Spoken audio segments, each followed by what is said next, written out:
In today's video, I'm going to teach you how to pin someone in Google Meet. Imagine you're in a virtual meeting, trying to focus on a key speaker or perhaps a sign language interpreter. Being able to pin someone's video can be incredibly helpful in ensuring that they remain prominently displayed on your screen. Let's walk through the steps to make this happen seamlessly.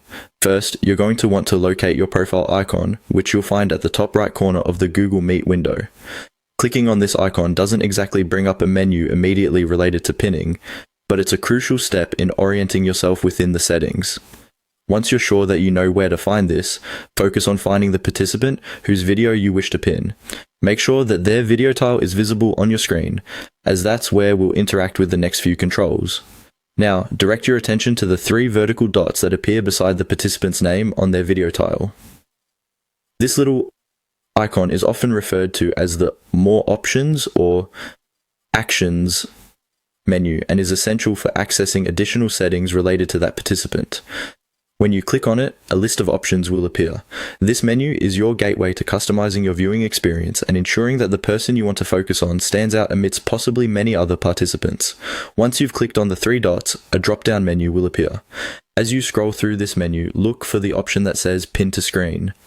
Clicking on this option will immediately position that participant's video feed prominently on your screen, making it larger and easier to follow.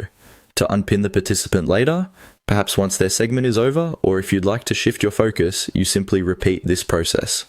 Find their video tile again, click on the 3 dots for more options, and select Unpin.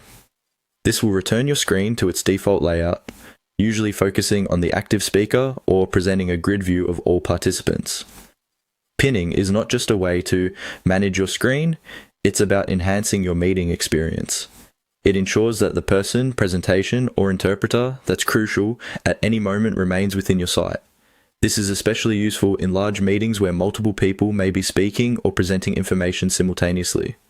By following these simple steps, you will master the Google Meet interface and make your virtual meetings more productive and enjoyable. Thank you for watching, and be